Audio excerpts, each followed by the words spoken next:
Alright, so this is how to do a detailed mineral moon. Well, this one is inverted. So you want to go. What I did was this is a detailed mineral moon close up. You could do the same things, but to a full disc. This is just an example. So you're gonna go to your folder. They have your things in, and I have Aristarchus right here. And these have some of my full mineral moons that I've done. You have to find. I'm gonna go to my panels. My panels are in here. So let's see. I want to do panel. Let's do this one, Merimbrium. Pretty sure that's what it's called. You right click, open with. You have to have Photoshop for this. I tried doing it in GIMP, but I couldn't do it. So you have to open up Photoshop, and the things that you want to do is focus on calibrating your colors, because when you add saturation, it'll saturate the noise too. It's just this whole thing. So I'm gonna do some basic touch ups to this because it looks dim. So I'm gonna go over here, camera raw. This is my 20th panel, as you can see. Go to exposure, bring it up a little bit, and I'm just gonna play around with the contrast just to bring out some more of these. You see these craters right here? Like, look, whenever you adjust the contrast, it helps them stand out a little bit more. So there's my contrast. Up here is, it has errors. I think it's artifacts here from stacking. But there is, I forgot what this is called. It's valley something. But yeah, so you go to camera raw. And I'm just gonna do this, the exposure, bringing this up a little bit. Just the exposure and contrast. I'm gonna drop the highlights a little bit just because I don't want it to be too bright. So then I'm gonna go over here, duplicate the layer, and then I'm gonna go to camera raw.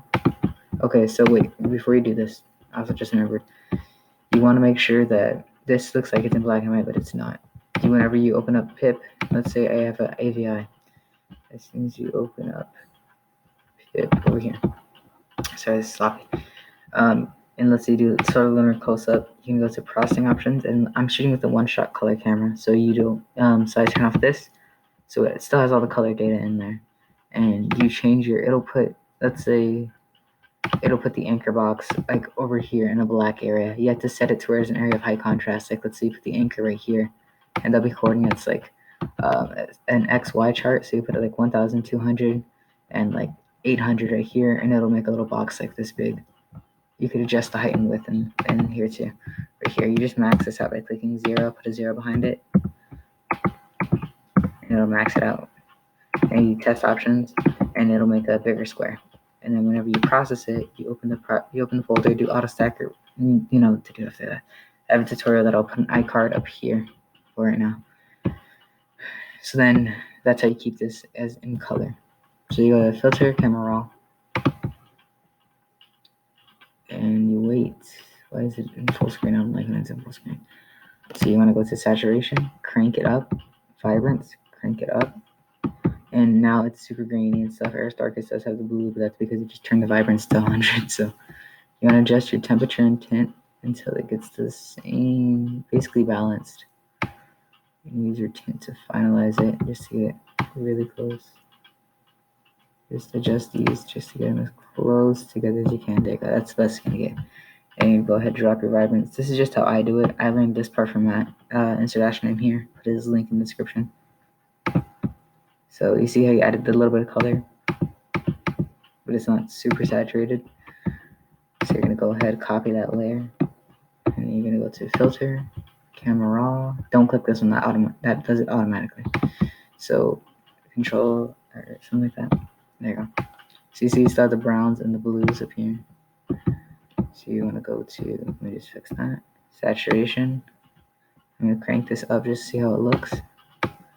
I have a certain way of processing, which I'm gonna teach you after this. So you see how that looks good. I'm gonna touch the vibrance just a little bit just to see what I can bring out. You see how Aristarchus is starting to get more blue? Look right here. You see how it's this blue, and then as soon as I go over here and I drop the vibrance, how its color goes away too. You don't really need too much vibrance or any at all. You just keep adding saturation and layers. Make sure, and you just make sure everything stays balanced up here. So I'm just gonna finish that. See how I added more color? Each layer, it gains more color. I'm probably going to do this one more time and then calibrate the colors to get them how I want, which I'll teach you how to do also. So last time, camera raw filter, and then I'm going to basic, Saturation, I'll only put it like 50. I'll go 55. Just because, 56, that's fine. You see Aristarchus has its blue. I think this one starts with an E. I forgot what it's called. I think this is a plateau up here. I'm not sure. I don't know my lunar craters, like, I know my planets or anything. But over here, you can see there's a little bit of color noise and fringing, which I could fix. But it looks pretty smooth overall. Oh, whoops, I accidentally just reset. Okay, so let's just go to 55. There you go. Okay, so we're going to save this. Open up a new layer. Boom. This is the 4th copy. Then you go to filter, camera raw. There we go. And now we're going to calibrate the colors, which is going to make these stitch in a little bit better. Look, you go to calibration. And now you can tweak these just to get them how you want. So I'm going to go ahead and do that. And try to get the brown. I like the browns a lot more than I like the blues. So yeah, hold up and see. You can see it, but it turns it purple. You see how it turns to blue, like darker blue. It's where it's not even blue anymore. You see how this is affected up here? Look, watch this blue little line right here. See how it gets adjusted? You can also just see it by when I turn this down. I'm just gonna boost this a little bit, and the blues I like to keep them like kind of equal with it. But you see how Copernicus has its rays have its blue now, and this crater has like that weird grayish. I like that. So Aristarchus has the good blues too. So this I like this. So now to unlocking more detail from this. Somehow you can get more detail out of this. Yes, because I wasn't even collimation. But you go to filter, camera roll, and this is what I do. So whoops, forgot. Do not do anything without making a copy of your layer, because let's say I mess up this one. Let's say I just go over here and I just go camera raw. Whoops. See? I don't even know what this does. I'll figure that out later. Let's just say I go to camera raw and I crank my vibrance saturation all the way up. Let's see. Say I go like this. Just turn my vibrance all the way up and I save it. And I don't mean to do that. I can just go back to my other layer. And it'll be fine. I can just throw this one away. You see how I added in the... Oh wait, this was not this one. I added in more color. You can see, look around here, look in this area.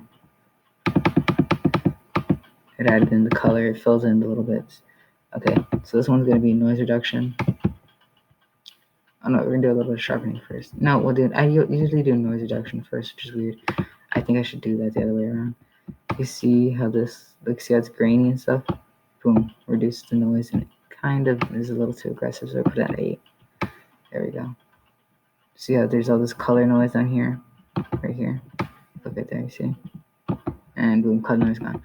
Saves that, 80% preserved detail, so it still has all the detail, but the color noise isn't there anymore. This creator actually has a good amount of detail in it. So let's see. So that's it right there. You see how there's not a lot of color noise where the brown is, or where the brown and blue meet. It just blends in pretty good. So now to do more, I'm going to go like this. And this is what I do. I go to this, camera raw. I go to filter, camera raw. And then what I do is I go to my texture and I crank my texture up to like 30. I don't really want to pass 30 because look, see how there's like not much detail, where there's a good amount of detail, but you can get more. Look at, see that you get a lot of detail, but there's also a lot of artifacts, which I mean, it's a sacrifice. I would like to do it like 50, which is pushing it, but I know how to fix it. I know how to correct it. So look, okay, I'm just gonna zoom in Aristarchus and the areas. You see these ejecta? See how it brings out the ejecta more?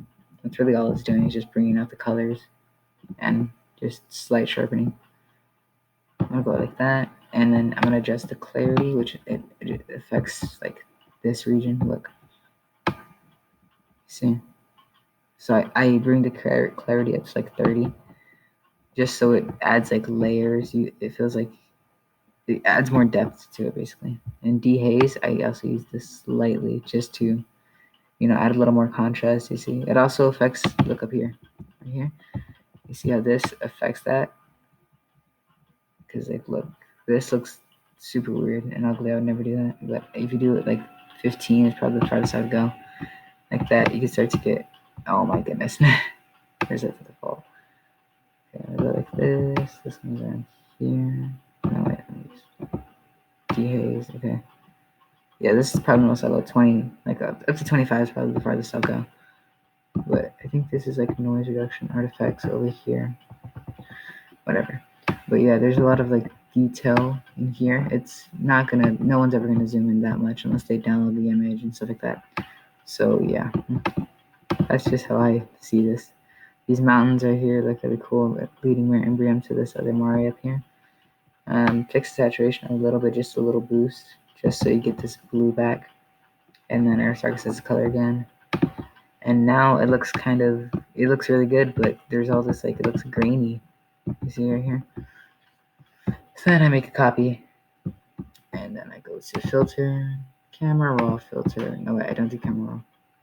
My bad, I was gonna add another layer of texture, but that would be too much. So I go to filter, noise, and then I go to dust and scratches, and I set it at 3 pixels. There are 2 pixels. I set it to 2 pixels, and it fixes it up pretty good. Let's go to, look, you see it, how it's like grainy? Now it smooths it out, but it still has detail. But if you go to like 4 pixels, it just completely mushes everything together. It looks ugly. So you have to go to 1, 2, oh wait, that's 12. Oh no. 1, 2, and then 3. It starts to blur it. So I usually use 2. It's a nice middle ground. And that's how you keep a lot of the details in the lunar shot. And also you just crop a little bit because, what is this? No, where's my crop? Where is crop? Okay, here it is. Just crop these out. Like, you still keep this, and this little red line down here, just cut it right there. And there's no like edge artifacts or anything that I see. This creator looks pretty cool. So you double click, and there's your final image. I export it as a PNG. I feel like a PNG gives it like a slightly better look. But yeah, so that's how you get the detailed mineral in. And if you do this, you can do this all as a full disc. Same thing applies. But this is just like one of my panels. This is about how big my camera shoots with no Barlow and no focal reducer and stuff like that. So yeah, that's it. Like, subscribe, and comment. And insert astro names here. Insert astro name here. YouTube will be in the description because that's where I learned this processing from. He does a lot better. He has a lot better colors, but this is just the way I prefer to do it. So yeah.